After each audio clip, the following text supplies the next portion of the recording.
Okie dokie. So, welcome everyone to today's deep dive.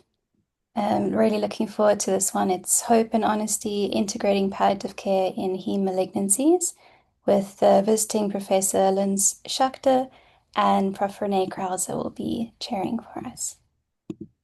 Thank you. And today's deep dive is brought to you by Blood Assay and UCT in collaboration with Sachas and SASETS. And Prof. Estelle Verberg, myself, Nicola, and Michaela Brooks, who's helping us with administration.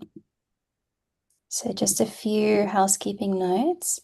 All the sessions are recorded and you can access them on the website under Resources Deep Dive and soon to be on YouTube and on Spotify as podcasts. Please mute yourself during the presentation, but feel free to add any questions to the chat box. And at the end of the meeting, you can unmute yourself and ask questions if you'd like. CPD points are submitted to the HPCSA for every registered South African attendee, and you do have to attend for at least an hour to gain a CPD point. And please make sure your number is entered correctly when you sign up for Deep Dive. You can join our mailing list on the website under Resources, subscribe to Deep Dive, or you can use the QR code on the screen if you're quick enough. And please give us feedback at the end of the session. It's really valuable to the speakers and to us to know what you enjoy and what we can improve on. It does take about a 2 to 3 second lag. So once you exit the meeting, just hover in the browser for a second and then it'll come up to give us feedback. Next week will be a session by AstraZeneca with Prof. Mutada Al-Kabori on differentiating hemolysis in PNH, IVH, BTH, and EVH. So hemolysis, intra and extravascular, and breakthrough hemolysis. And the session will start with a presentation with the Q&A at the end. And with that, I'm going to hand over to Prof. Krause to introduce Prof. Schachter. Thank you, Nicole. It's always wonderful to see that hematology is integrating palliative care. And I really want to thank you for ensuring that you are all palliative care champions when you are working with patients. So thank you very much. But with that, I really want to say welcome, Prof. Lynn Schachter, who is the Madeline and Leonard Abramson Professor of Clinical Oncology at the University of Pennsylvania, and also the director of the Tara Miller Melanoma Center at the Abramson Cancer Center. She is also the past president of the American Society of Clinical Oncology, and during her tenure, she championed the art and science of cancer, the essential from comfort to care. And it's really wonderful to have you here because we had a discussion and she said one of her main aims is to look at integrating palliative care and oncology care and really looking at the difficult conversations we must have with our patients and our families.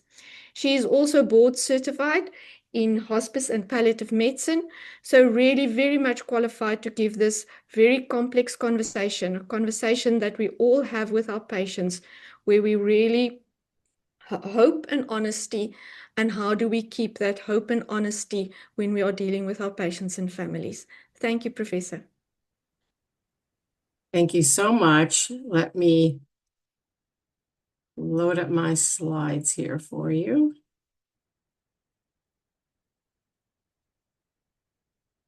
All right, can you see my slides? Yes, it looks good. Thanks. Perfect, perfect.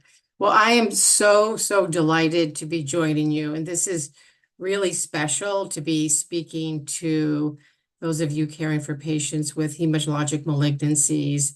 And I was chief of HemOnc at the University of Pennsylvania for 15 years, and in our group were physicians taking care of leukemia, lymphoma, and myeloma, so I really know what you are all going through. So I'm going to really focus, as Professor Krause said, on integrating palliative care into the routine care of patients with leukemia. And I want to just begin with, try to advance my slide.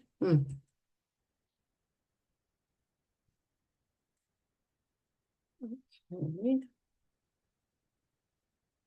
There we go.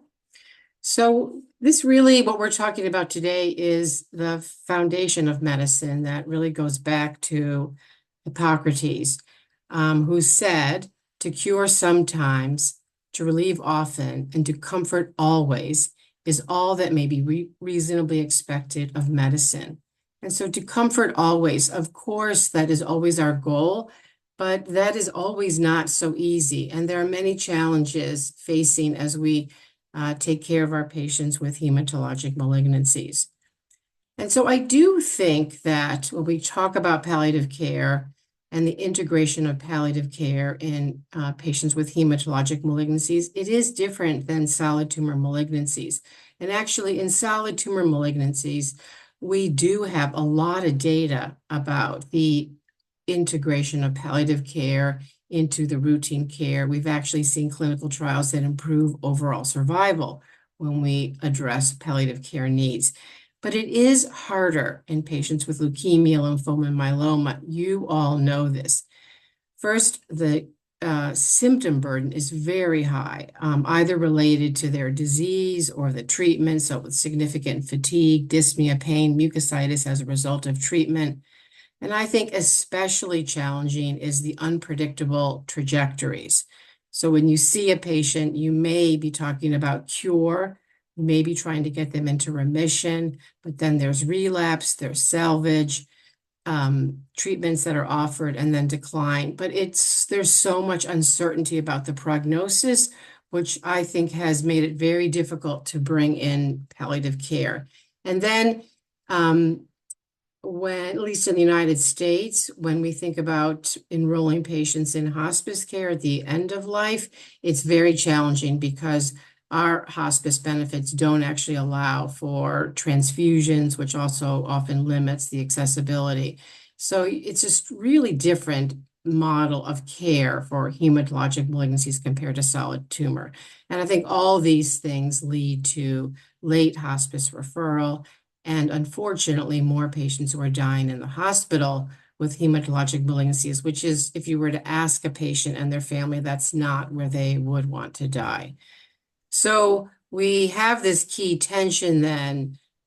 Sometimes the hematologist offering more options, but the patient often has a high degree of suffering.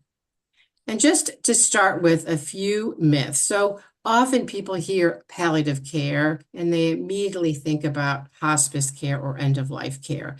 But we really want to make sure everybody's understanding that hospice care really should be thought about early.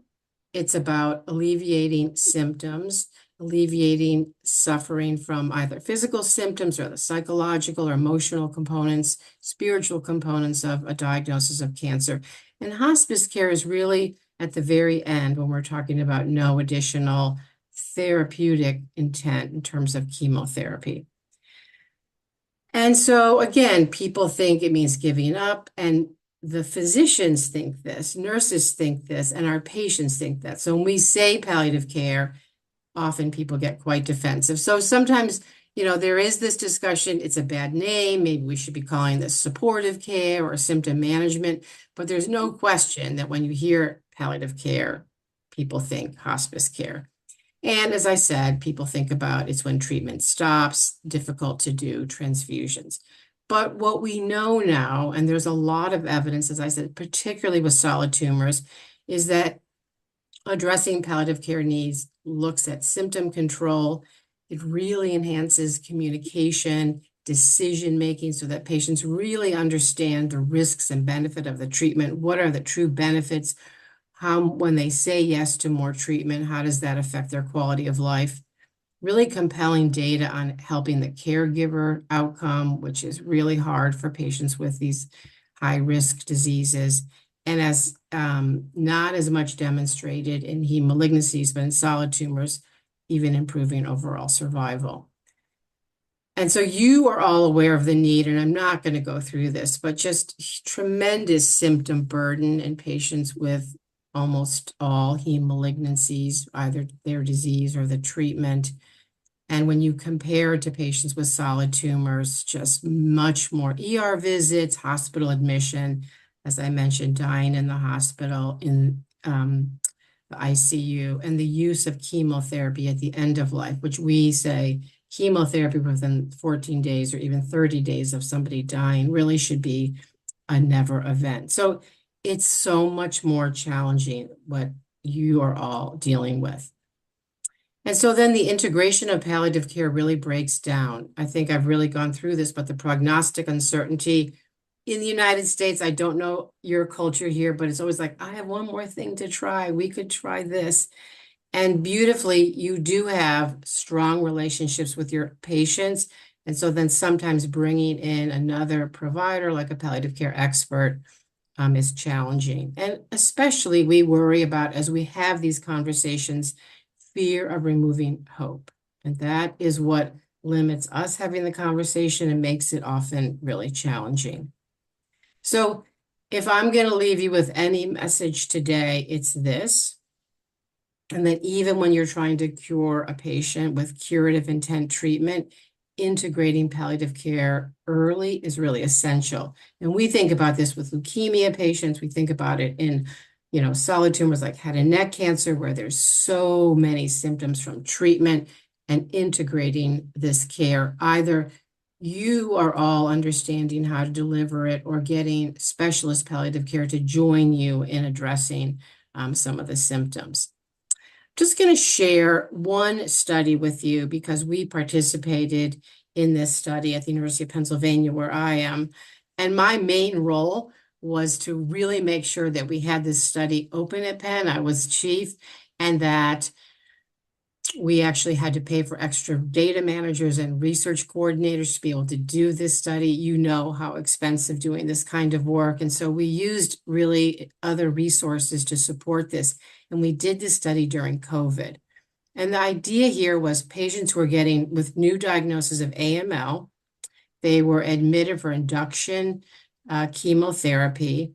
And at admission and diagnosis, they were randomized to either usual care, which was you could request a palliative care consult, which I have to say is still fairly uncommon, or a palliative care integrated into the entire course. So we had this was actually adding specialty palliative care. So we had a specialist palliative care provider, a clinician, see the patients at diagnosis, and then we monitored them over time.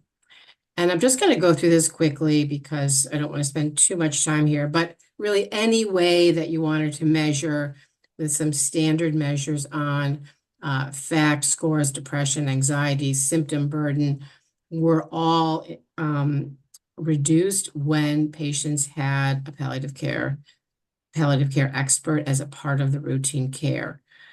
This is showing you an assessment looking at functional assessment, which again, patients were better on the intervention arm with a palliative care specialist. You can see really it's more detailed on the anxiety and depression scores, really significant impact. And then this PTSD checklist also showing the benefit of the intervention with palliative care specialist.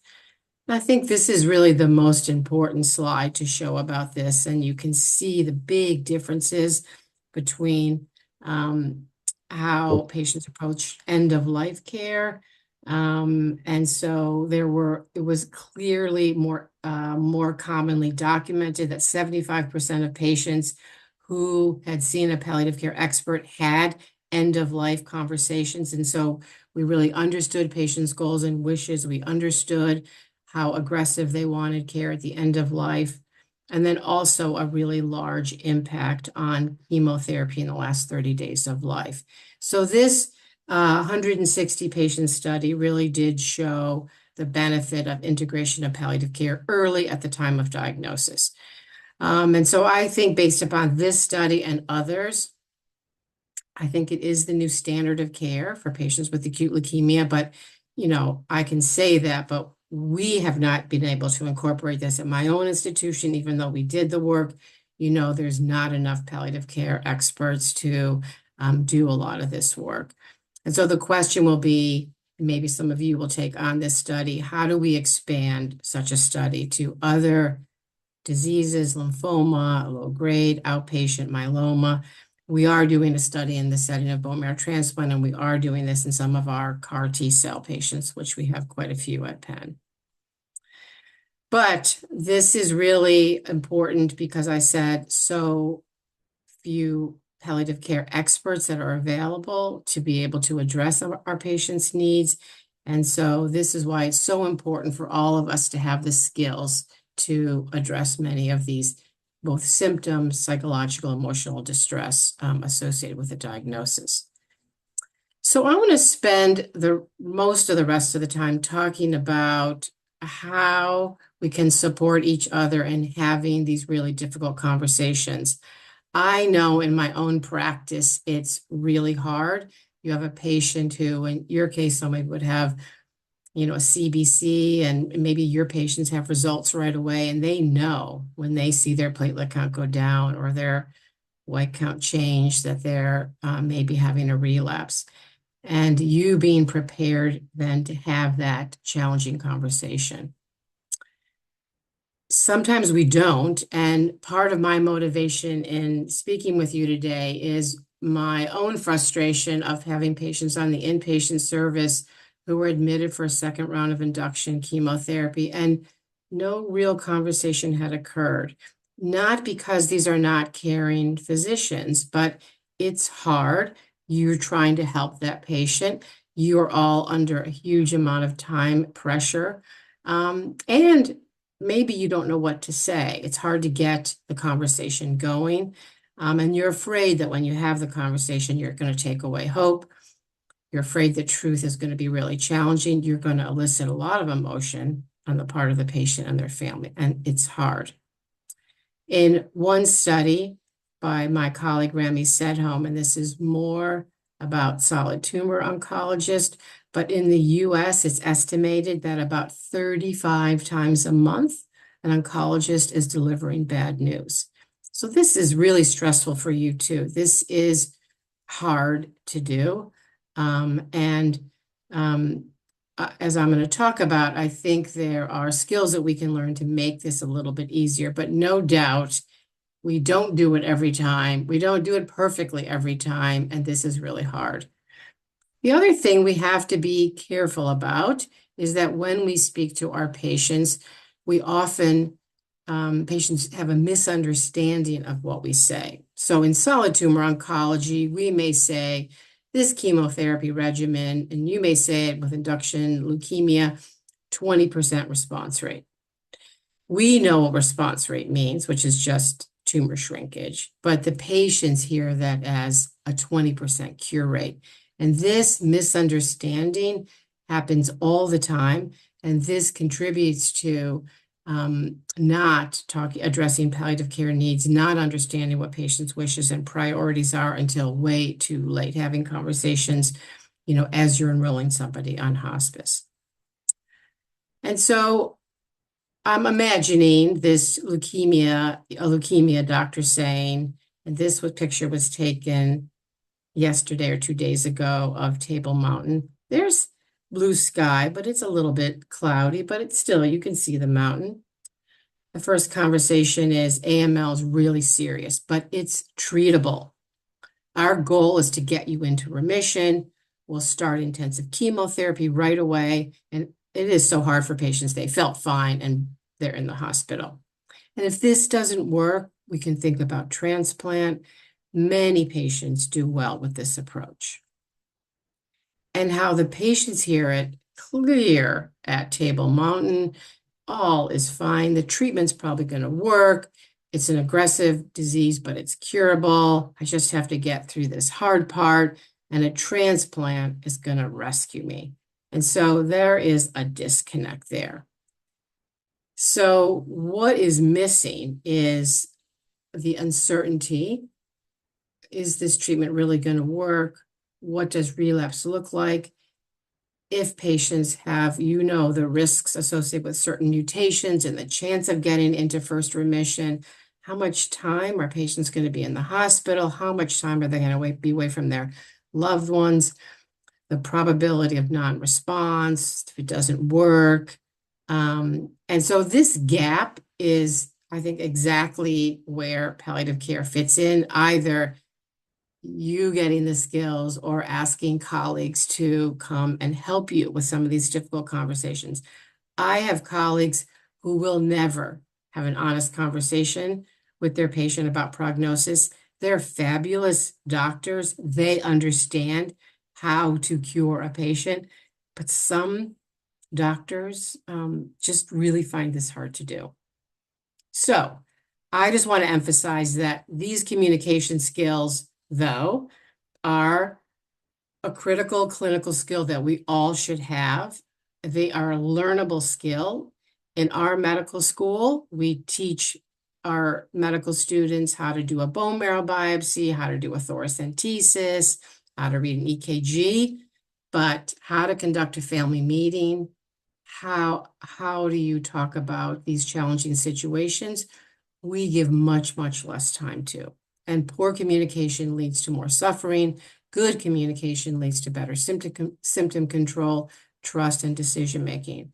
And in my own experience, as you're having the conversations when you first meet the patients and you've set up this really good communication and trust, when it comes time to deliver bad news or even more serious news that you don't have additional treatment, there's a trust and the decision making is shared and it goes much more smoothly. So I think some of you are familiar with the tools that can be used. And I think these tools of how to conduct the conversation are really helpful. We mainly use at the University of Pennsylvania the Serious Illness Conversation Guide, but there's Vital Talk, there's Spikes, there's other conversation guides. And I will just say that in my own practice, as I know what patients are coming in next week, I see my schedule and I'm like, ooh, I really need to have a goals of care conversation with that patient. I really need to, I do actually take the piece of paper down. We have them printed in clinic and I say, would it be okay if I went through a series of questions? And I use the guide to help me. And sometimes I so regret that I didn't have that conversation months earlier because I've learned so many more things that would have been helpful. So I just think these take more time. You have to plan that you're going to do this. You have to plan who's going to maybe be joining you for that visit. And I like to do it, maybe even when the scans are stable. And I'm not just talking about bad news, but I really want to sort of have a deeper discussion. And I think using these guides, there reduces the fear of saying the wrong thing. It keeps the conversation focused. It doesn't waver. It's actually not as long as you would think. And it can be used by everybody. And those that use it do report less burnout, less moral distress, stronger patient relationships, and just clear decision making. And of course, these conversations are not one and done. You have a different conversation at the beginning, and then over time, there's going to be different aspects that you're going to emphasize. So it's not one conversation, it's multiple conversations over time. So this is just the example. I won't spend too much time on it, but importantly, you're setting this up. Again, you've already figured out that you're not 2 hours behind in clinic, that maybe the decision maker, the spouse, whoever is going to be joining that visit. There's not going to be distractions. Everyone's going to be seated. And usually that first question is, can you tell me your understanding of where we are with your disease right now? And I'll just starting with that conversation, because I'm always surprised when someone says, well, we've gone through this treatment, but I still think you've said there's more treatments. I think I still have 5 years to live. And when people give you a time frame like that, but it's like 2 months to live, it's just immediately helps guide you in how you're going to have the rest of the conversation. So you really need to understand where the patient is starting from and their understanding. And so I think that Renee said that she also uses serious illness conversation, but this is something you just Google and you can find that or Vital Talk or Spikes. But I also want to mention, if you're not familiar with Christian Tsitsiamara, he's a palliative care physician in Rwanda, and he's written this beautiful book called The Safari Concept. And this is really more about end-of-life care. But, and in Swahili, safari means journey. And this is a really beautiful book that takes different animals and relates part of how you're going to have a conversation, what you're going to touch on, how are you going to get to shared decision making. And it also starts with who's the decision maker in the family. This is very different across different cultures. And so you really want to know is how much is the community involved? How much is it who's the decision maker, the patient, etc. I have learned so much from reading this book. Many of us use it in the United States as well. And so if you're not familiar, I highly recommend this book. It's really beautiful and it's helped inform me in the work that I'm doing. So the old model of palliative care is treatments aren't working, stop, think about palliative care, and then our patients are on hospice care and may die. But the new model really is integration alongside disease-directed therapy, especially thinking about curative therapy. And this is really the model that we seek today. And so we don't just think about palliative care for patients who have advanced disease, who have stage 4 disease. We think about it for patients who have curative intent treatment. But you see the very beginning of this, it's all of us having core competencies in palliative care and addressing what our patients need. And then often we need specialist palliative care. So we need Renee, we need others, maybe because the symptoms are so significant.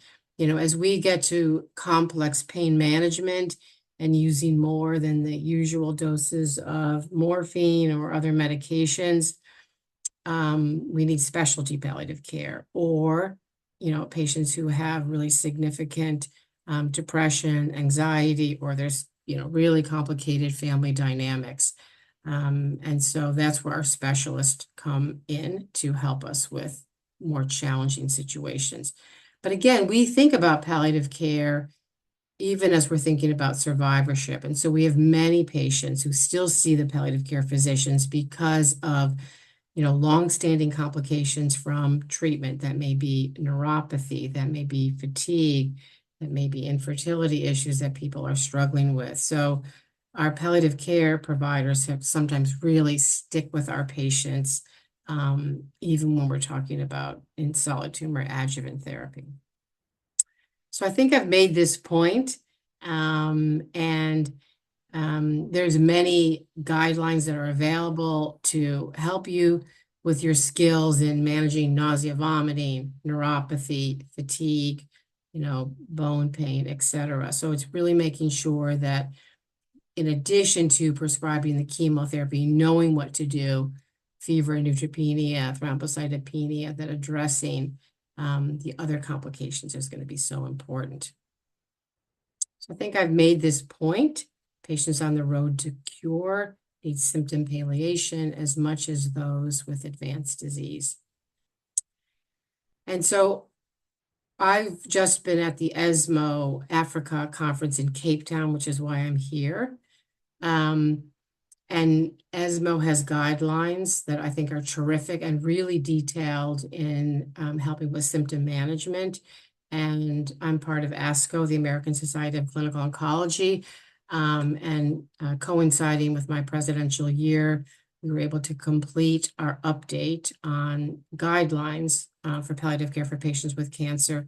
And actually, one of the important guidelines from 2017, which is when our last guidelines were in 2024, which is thinking about this for hematologic malignancies. And so our past guidelines, because ASCOs are heavy on evidence-based, and not as much on opinion. So I actually think the ESMO and ASCO guidelines complement each other very well.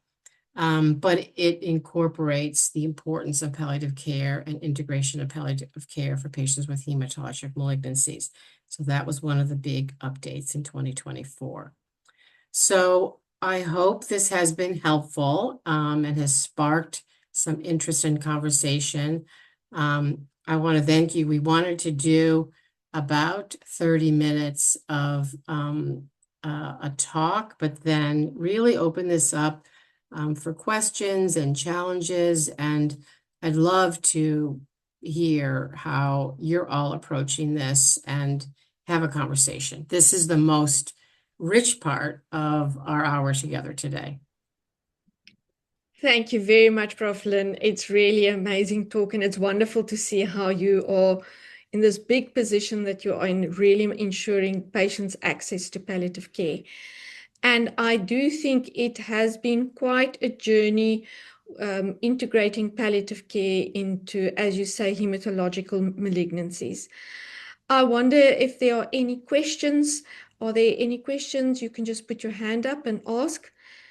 But what I want to hear from you while we're waiting for people to ask questions, how do you feel when you are managing this hope versus even at the point where you're considering transplant? How do you manage those conversations with patients? And because these conversations are always much more difficult in our setting with limited resources. Yeah, I think that, as I was mentioning, being careful about our language so that people understand when we offer that next treatment, what are the real chances of benefit? Because I think patients really do, they do have a view on how they want to spend their time and their remaining time and how much they want to be in the hospital. But I would say that, sometimes you get the clear message that someone doesn't want to have the conversation. So first you have to be prepared that as much as I blocked out the time or I want to have the conversation today, patients or their family don't want to have that conversation. I mean, I just had a recent experience where I have a patient, actually, it was with melanoma, but really sick in the hospital multiple times. And I really felt important that I let him know how serious. He hadn't retired yet. He's still a police officer. And it was really hard to work. And his wife was with him. And I'm having the conversation, and she is not wanting me to have this conversation. And so I say something, then she says, but I think the next treatment is really going to work. And so in the middle of me doing this, she's getting mad. She's changing what I'm saying. And clearly he doesn't want to hear what I'm saying. So I have to calibrate. So I say, I'm respecting what she's saying. And I just want to say this out loud. And maybe you've all had this experience that you start to have the conversation and you get a lot of emotion, or their patients they can get angry and mad, and you begin to take it back. Like, not only did the wife want me to take it back, but I can sometimes experience myself. Well, yeah, no, we'll try. Yeah. I mean, but you have to be careful about not so fast taking it back, because you have to pause. You do have to let it sink in. But I just want to say that sometimes, yeah, actually, Renee, I want to hear from you. Could you mind sharing? Like, it sometimes doesn't go right. And and there's a lot of emotion, but I think pausing, listening, letting people in the family get the information out. But what's your approach? Well, I think, Lynn, and what I like with the fact is that we normalize the anger. And that anger is actually sometimes part of the grieving process, and we must acknowledge that. And for me, firstly, and especially when I work with junior doctors, to realize that the anger is not always towards you, but it's towards what's actually happening. And to depersonalize yourself from what is actually happening, it's an anger towards the situation. That's, I think, the first important thing, to be okay within the anger space. But I think it's important to, as you say, to pace them and always to take on, I'm worried, I'm concerned. And I hope, one of my senior um, communications lecturers always said, we must never use the word but it's always an and. And I think Hmm. that is the hoping and the worry, the hoping and the worry, not Hmm. hoping but worrying, Right, hoping and worrying. I think that right, kind right. of holding space. And I'm so glad you mentioned the book, The Safari Journeys, because it also explained the dynamics of families. So I was looking at you and I was wondering, when you are working with families, do you allow the whole family to come in, or in your setup, would it just be core family members? Because in our setup, as you say, the traditional family is sometimes very important in the decision-making process. Right, and we would leave that up to the patient, and so the patient, it's rare that it's not the patient sort of controlling who's in the room. It actually is very much the patient, but that's not, true in all cultures, that it may be the mother or the grandmother or somebody else. We we make special arrangements if there are young children, like children. And so that's very planned if I know that the children are coming in. Adult children, so that's common that they're in the room. We often have people on speakerphone, or people have the phone. And so it is many, many people. And you're all familiar with this, that somebody has Googled or Chat GPT how to take care of acute leukemia. And, when you're saying not sure if how helpful the next treatment may be, they're going to come up with their own, information. And as part of trust and helping with decision making, when your patients bring in all this other information or traditional medications, I think it's very important that you're not dismissive, that you're listening. If something is really, dangerous and have side effects, you'd caution and explain. But to be defensive, or if somebody asks for a second opinion, you need to embrace that, because that will help build trust. So for later, when you're having more challenging conversations. And before we get to that other question, I just also want to mention that this is not a rare thing for me to feel and experience, but so I treat melanoma, and now we have immunotherapy that's transformed the field, but sometimes often it doesn't work. Still, most of my patients die, but I feel like I failed. So there's this weird feeling of feeling guilty, like I did something wrong, when it's just the patient's disease. They've gotten all the right treatment. But again, because there are some younger doctors on here, I just want you to know it's not a rare feeling that somehow you feel like you let the patient down, and it can affect sometimes how these conversations go. But I promise you, you have done all the right things, and if there's challenging diseases, and just, I understand that feeling can occur. Definitely. I think even for the grayer our hair becomes, the more important it is to acknowledge that this actually does happen. You feel very sad about Mhm, patients you've developed a relationship. For mhm. me also, and I don't know how your team works, do you ever get other team members in your conversations to join you in these meetings? Yeah, so that's such a good point, and I actually should have mentioned this more, but our nurses and our nurse practitioners are really involved with this work. And, sometimes they're seeing the patients getting the treatment or fielding the calls about the symptoms. So our nurses play a very important role. We have some social workers that help us with sometimes managing depression and some anxiety. We actually don't have very much psychology help in our clinic.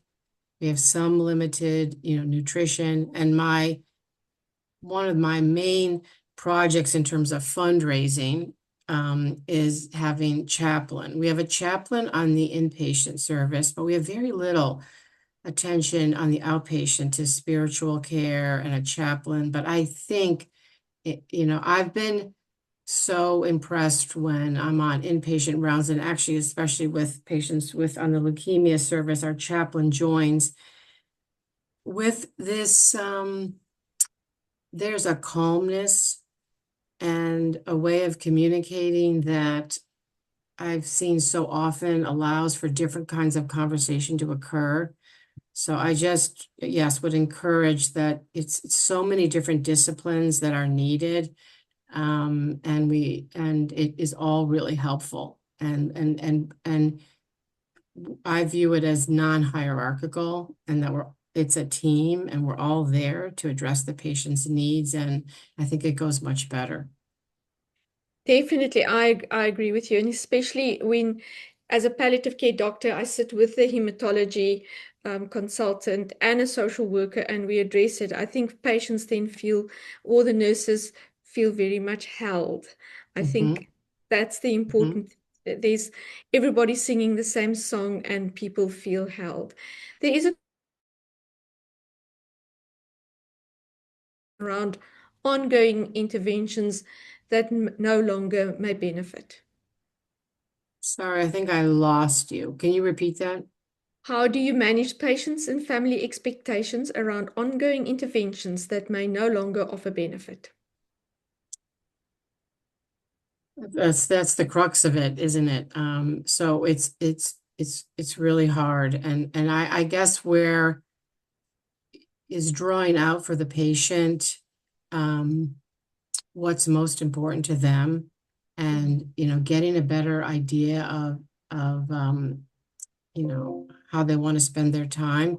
I would say there's certain treatments that I think are you guys all have different diseases, but that there's a treatment that could be tried, but the side effects are significant. And there, I think you have to be really um, directive where you could be. So I think it's important that you say, yes, we could try this, but I don't recommend that, because sometimes when we add this treatment, actually your survival or your life might be shortened. And so I think you have to, you can say that something is available and the likelihood that it's going to help, but then people want you to give them direct advice. And so it may be that some other patient you would give fourth line induction to, but in an elderly patient, with other situations or depending upon the circumstance, you wouldn't recommend that. So, you know, I think it's important that you're tailoring what you're doing to the individual circumstance, but it's not just the age. It's really understanding the holistic part of the patient. And, as best you can, being honest with the information and advice. So, when you're trying, I don't know how much you have, over aggressive treatment at the end of life and people on respirators and ventilators, but it happens in the United States a lot. You're saying, Renee, no, you don't. No, and at the Groote Schuur, we've got a closed ICU, but in the private sector, that may happen, yes. Okay. Um, but, you know, if when I'm having those conversations, we call it, do not resuscitate. I'm clearly giving my advice about what, and I don't bring it up obviously at the beginning and really, when it's appropriate, but I think patients really need your guidance. You need the guidance. I'm not sure I answered the question, but No, definitely. And I like the fact that you are talking about these difficult conversations because sometimes, especially as junior doctors, it's important to hear senior people actually making difficult decisions, even if you have all the resources available, it's still not the Right. best decision for the patient and family, that it's not always a resource discussion, but actually a quality of life and Exactly. ultimately a good, peaceful death decision. Exactly. Exactly. There's I another mean, question here. What frameworks do you use to guide decisions around invasive procedures late in the disease course? So what frameworks do you guys use? so I'm not actually familiar with a specific framework, but I very much don't like invasive procedures in patients with, really sick from their disease or advanced disease. I think one should be really careful about recommending a procedure and what you're really going to be able to do with the information. I see still too often people recommending a procedure, but in fact, there is no treatment decision to make based upon that. Like if this is a decision about an infection versus a tumor, and the only way you can get at this is with, a bronch or a biopsy, okay, and it's really going to make a difference. But I so often see too much being done, in that patient with advanced cancer. I mean, this sounds terrible, but so every radiology report, there's abnormal thyroid and there's thyroid nodules. And you cannot believe, and the radiology report says, I'm giving you a really dumb example here, but the radiology report says, consider thyroid biopsy. And so that's just the radiology saying that. But every resident orders a thyroid biopsy in somebody with advanced cancer, which makes no sense. So I would say, again, you are the expert. And so that patient may also have a cardiologist, and they may be saying they need bypass surgery or they need, I don't know what, but you need to say that patient has 3 months to live. That's not appropriate. So you have to be the advocate for your patient, because you really have the knowledge, and your goal, your goal here is for your patients to live as long as possible with the best quality of life. I mean, that is your goal.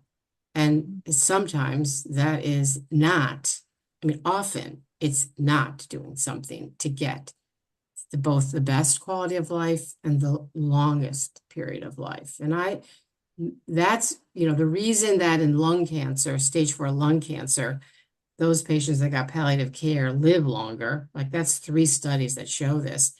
It's really because they're not getting, there's probably something in the syringe of palliative care that's really good in symptom management, but a lot of it is they're not getting exposed to other toxic treatment.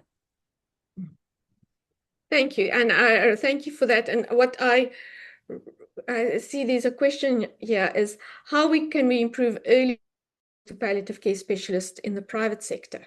So I think that's sort of, how do you encourage that palliative care is integrated early in your care? So we we don't have an automatic system. So actually, there are some health systems that certain conditions or symptoms or readmission or diagnosis triggers a palliative care consult, which I think is great. But we don't have it, in part because we don't have enough palliative care experts. So, but in your own setting, maybe think about what triggers. Like sometimes if it's 2 admissions within 3 months, or, transfusion needs, or think about what would trigger in your own setting a palliative care referral. We've had several studies in patients, and had neck cancer where we did have trigger because chemoradiation is so toxic, and it was really for symptom management. So I would say awareness, and if at your own institution you haven't had a palliative care consultant specialist come to your tumor board, start there. Like bring them, have them actually present to you. So it is education and then understanding resources in your own setting. And then you'll have to prioritize who, you're sending and who you're referring.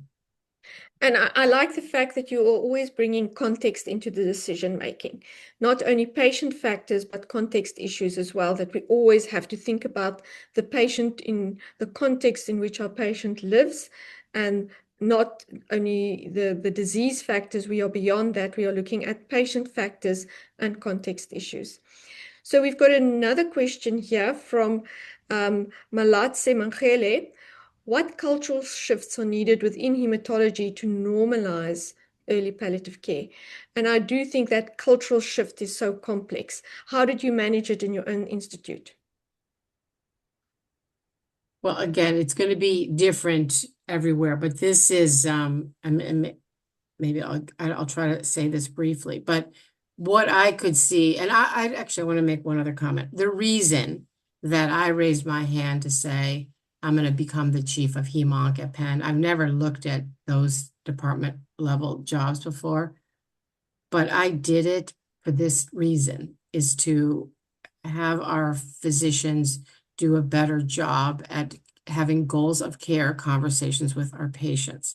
And so that means I control the budget.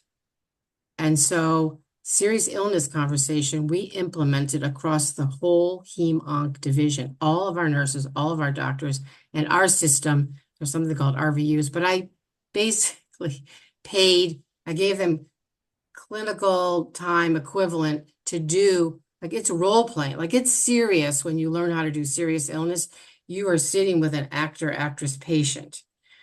So it took half a day, and then we measured it.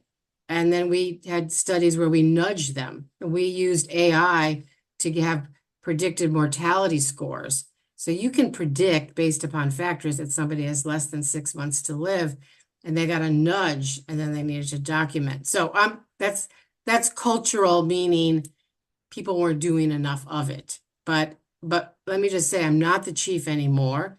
There's different leaders. It's not their priority, and not all of it has stuck. So we have to keep all of us. I'm looking at all your names, and I'm going to see you in the future at an ASH or ASCO meeting or somewhere here, and we all have to do it. But there's real cultural shifts, like the level of the patient, and there's, people have religious beliefs, traditional values. And a lot of discussion at ESMO, and when I was just doing clinic in Botswana about traditional healers and patients deciding not to take what the doctor said because they're going to do what the traditional healer says. And, in the clinic, note it may say lost to follow-up, but it was really that we didn't listen to what was being said in the community. You want to work with the traditional healers. And this is why the conversation is so important. You need to know what is being said locally and what their beliefs are, because you can work together. But if you don't listen and acknowledge, people may not do what you think is the right thing for them. So it's cultural, like our society in the United States, it's so much aggressive care at the end of life. This is just, to me, is such a tragedy. It's different in Europe, where they accept more palliation and hospice care sometimes in some settings. But you've asked a really important question, but it's cultural at your institution. It's your own cultural beliefs, but importantly, really understanding the patient and family in front of you, what their cultural beliefs are, so that you're not, so that you really are communicating. And we've all seen it, and I think there's quite a lot of articles written about the role of leadership in palliative care. And I think thank you for taking on that leadership role, because it's sometimes a difficult leadership role to play. It goes a little bit against the stream. And Yes. that's why, Irfan Mohungu, would you recommend to have the talk with the family together with the patient, or with the family only, and let them decide what to say to the patient? I think That's that such a comes good to a question. culture.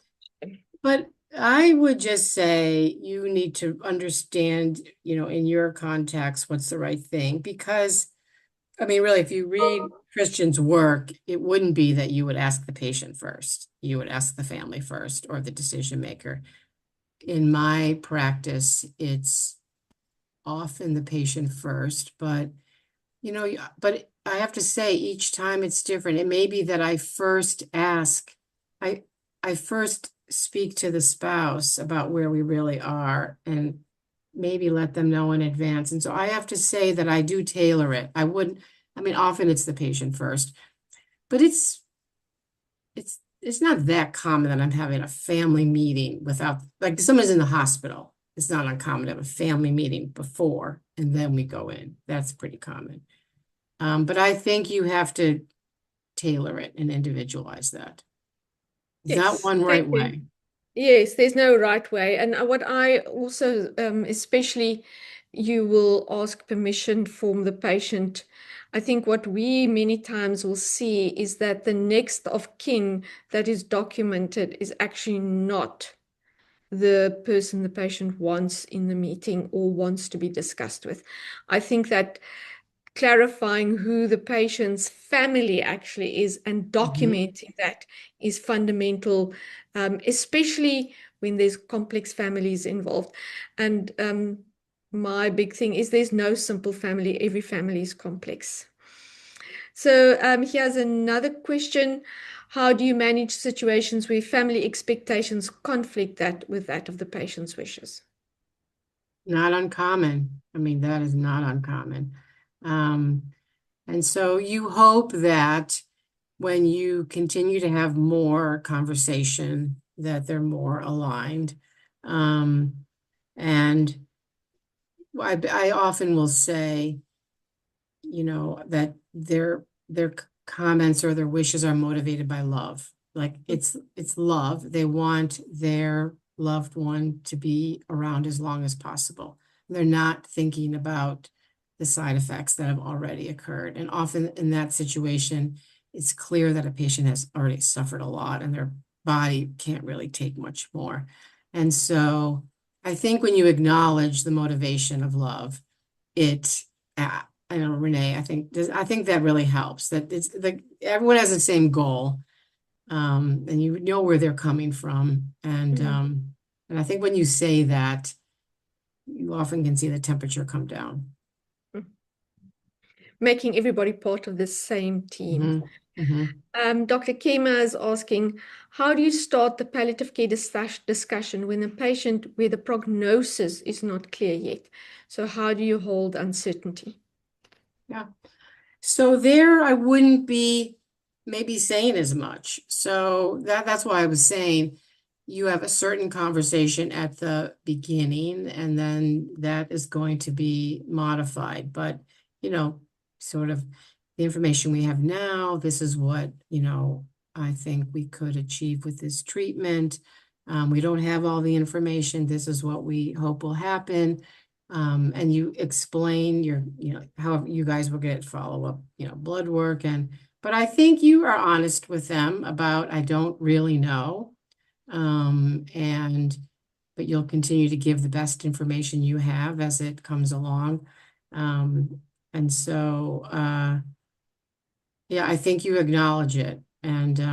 But I think when it really is, well, for acute leukemia, that's why I think it's been so hard for my colleagues because you're really thinking it's a clear day over Table Mountain and it's going to be okay. Um, and you convey that, and it's the patient's so devastated. So I know that in that first conversation, always the high risk of relapse isn't discussed, but you tailor it. Um, so even when you know prognosis, but there's a chance for cure, it's hard.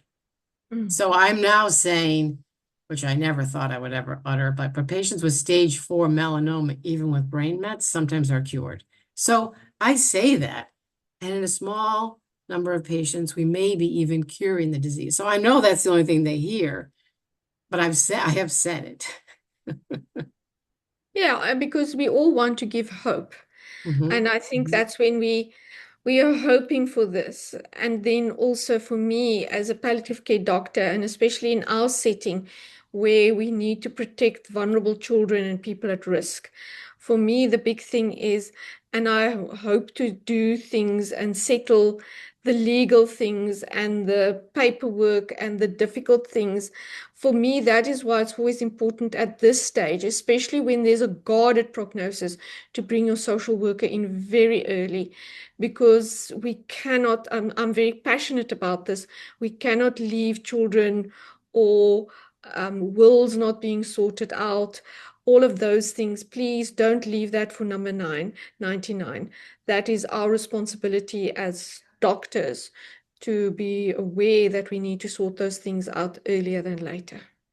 And I think that's such a good point. And I do think that's the oncologist saying that. It's not the palliative care physician, it's all of us. And I try to say, you just also normalize it. I just updated my will. Like I have good health. So it's terrible if people die without that done. And I had a really sad situation recently of 28-year-old nurse who died from melanoma, and he's, of age, but he wouldn't do a will. And his parents really wanted me to get him to do a will, and it was just really hard. But we, had to do it in the hospital. But It I'm does. glad you brought that up. Yes, I'm very passionate about that, because in South Africa, we've got many child-headed households. And I don't think we can leave, especially when there's young women involved. We Yes, need to be proactive about that. such a good Um, point. and Nicole asks here, what advice would you give hematology services to trying to integrate palliative care for the first time? Well, does that mean referring to a specialist? Bringing, Yes, to integrate palliative care for the yeah, first time. I Yes. would say, something like I think it'd be really helpful if I brought in one of my colleagues who is a palliative care physician specialist. We find that approach, it's really adding an extra layer of support. It's an extra layer to help address symptoms, any questions, but they're really good at addressing some of the symptoms you're having. And I just keep saying, it's an extra layer of support. It's an extra layer of support. So it's an additive service. That's what I try to emphasize. And actually, I did want to make one more point I meant to say earlier. So I'm curious, Renee, for if this happens to you, but when the patient is with their leukemia doctor, they feel fit, they're fine, they are good for the next round of chemotherapy. They are not going to maybe share anxieties and worries with you. They're going to minimize side effects. Then Renee walks into the room with one of her colleagues and they relax, they collapse. They are really saying what they're worried about and fearful about. But they keep this very brave face for the oncologist because they don't want the oncologist to say, maybe we shouldn't give you treatment today. So this is a real dynamic that happens with the oncologist versus the palliative care physician. And this is why, like if it is integrated, the patients benefit so much. They need both of us. So when that's possible, that's ideal. And this happens over and over again. One face to get the chemo, another face for Renee. And Lynn, I like that fact that patients will share their stories with different people. And especially they might even share their complex journey with the receptionist or Mhm. with the nurse or with the social worker. And I think for me, that's so why it's so important when you are integrating palliative care is to work as a team and not a hierarchy, and to listen to your team members, because they might be the one to say, put up their hands and say, oh, but that patient doesn't want to tell you he's vomiting, but he's been vomiting the whole morning. Or I saw the patient go back to the toilet and vomit the whole time. So I Mhm. think it's that relationship building with you and your team and your oncologist that's so important. Okay. Yes. Thank you. Are there any further questions?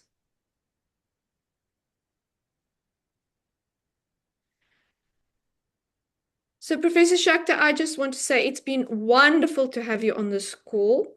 I'm looking very forward to having you with us at Grooteskier on Thursday.